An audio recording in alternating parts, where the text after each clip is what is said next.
Rent Dewey. Huh. Must be in Spanish.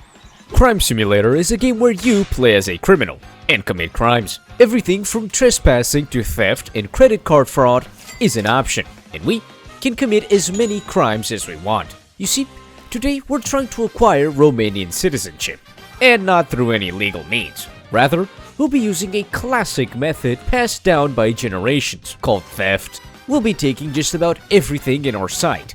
Wallets? Check. Paintings? Check. Bicycles? Check. And much, much more. Of course, our job won't be all sunshine and rainbows, as surprisingly, crime is illegal. Therefore, we'll have to deal with the cops, who themselves will throw anything from drones to helicopters at me just to try and stop me. So please, sit down and strap in, because today we'll be going somewhere no man has gone before and live to tell the tale. Detroit.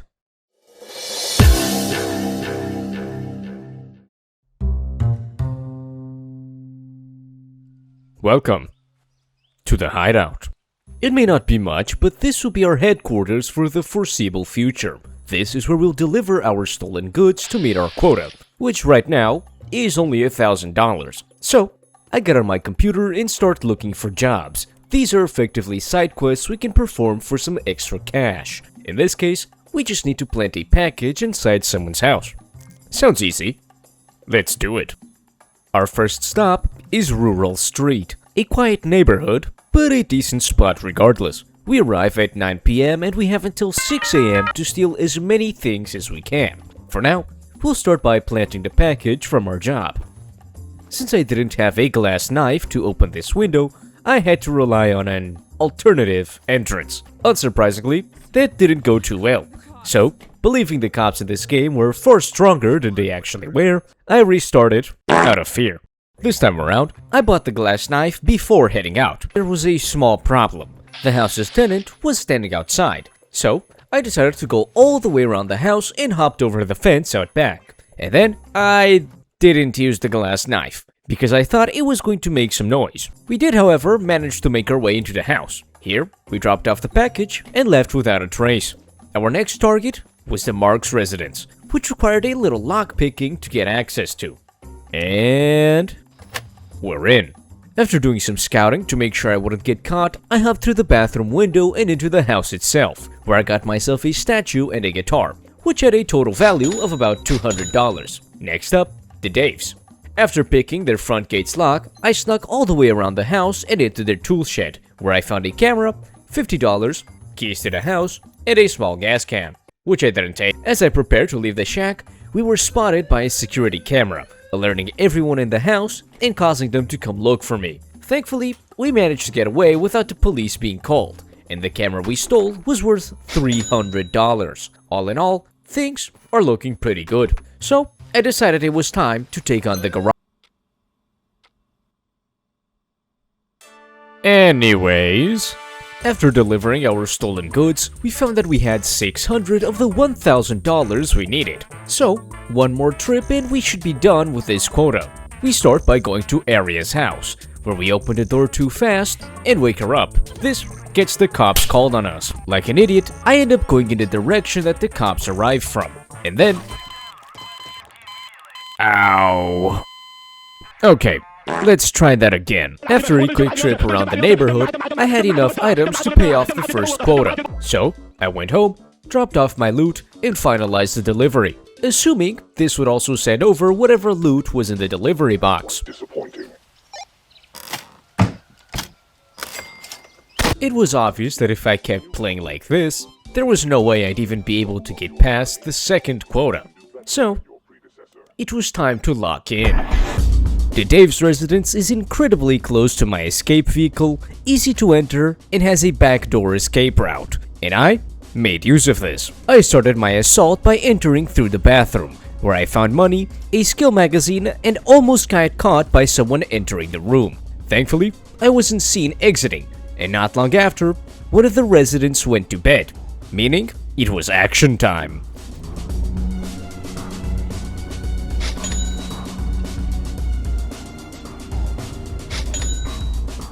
After those small heists, I went to plant the package in Aria's house, which easily netted me a quick $100. I returned to the headquarters at the ass crack of dawn and complete an item request for my coffee machine, trading in its monetary value for a random reward.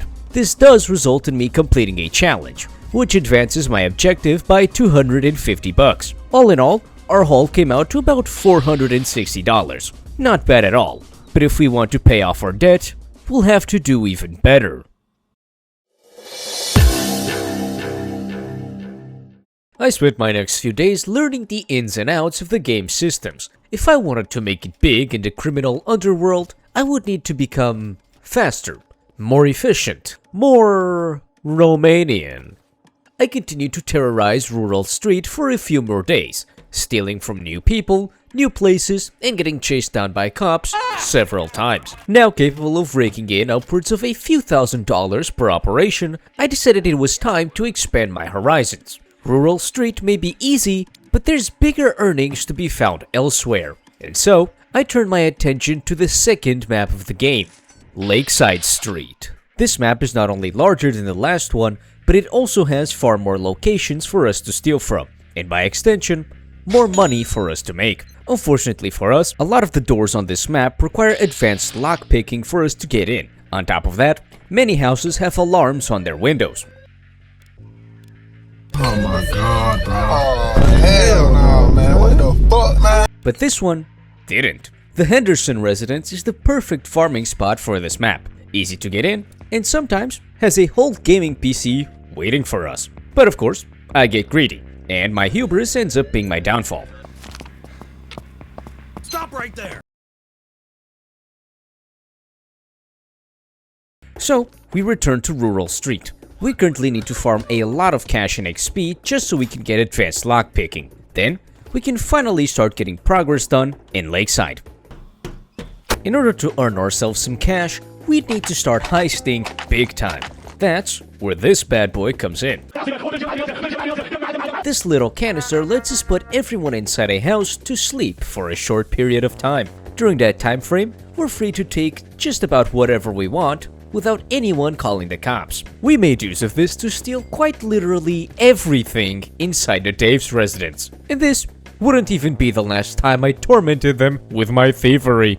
Over time, I kept finding new places to farm cash from in Lakeside. I still couldn't access the majority of houses, but the ones I could granted decent payouts. So good, in fact, that I was flying past quotas left and right, buying new gear, getting more upgrades, and generally becoming a better thief.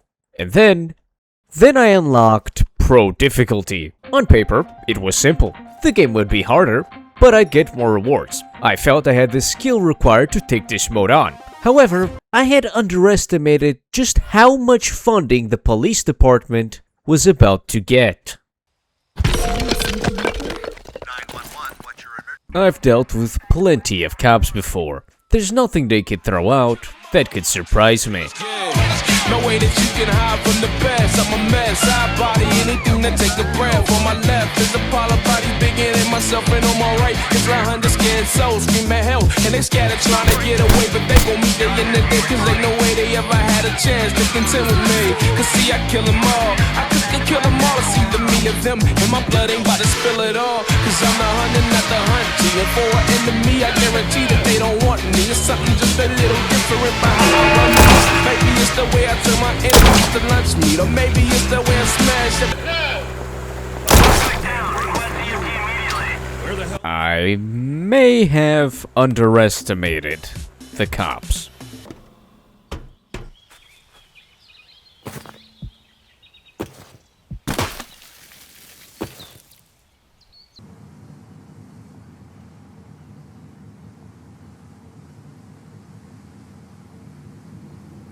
Seriously? Yeah. A lot of grinding later, and I finally got an advanced lockpicking. This allows us to enter a lot more buildings in Lakeside, which is exactly what I decided to do. We start off with the master's residence, where thankfully one of the tenants is both blind and deaf, and didn't notice me walking literal centimeters away from him. As he decides to go to his room, I take the opportunity to swindle every single electronic in the household and promptly run away. I then perform an elite strategy known as the ass sniffer to make my way into another house, which apparently also has a blind resident. Lucky me, I then break and enter into this fat guy's house. Due to his crippling alcohol addiction, his field of view is reduced to about 3 degrees, making it particularly easy to snag his valuables from right under his nose. After a short while, he goes to bed, and I realize just how much stuff there is to steal here. I couldn't quite take the sound system yet, so I settled for something smaller. His television. Once those were dropped off, I came back for round 2, but unfortunately, he somehow noticed his TV was missing, and then he called the cops. Oh poop. Get the stop right there.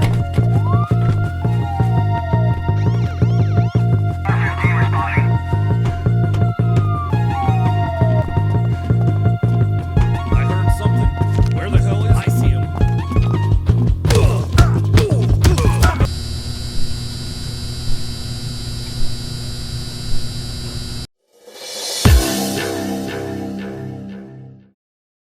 To finish things off, I hit a few farming runs both in Lakeside and Rural Street, not just by stealing things but also completing some jobs. And with an incredibly fat delivery of $3,000, I unlocked the last normal level. Arizona. Arizona is very visually distinct from the other 2 levels, and the layout even more so. Near our truck is a gas station with an attached garage, which of course was going to be my first target for the night. We start off by stealing a coffee machine, motor oil, and a radio from the gas station. After leaving those items in the truck, we take a detour to check out this hillbilly farm, which has 3 people and security cameras. Thankfully, they don't call the cops just yet, and we make our way into a storage unit lot, which has cameras and is also patrolled by several people. After collecting some free money, I try to check out the train yard, only to be met with more cameras. Clearly, the people here are smarter than I thought, so I return to the gas station and perform a risky move, choosing to loot the garage while someone is still inside.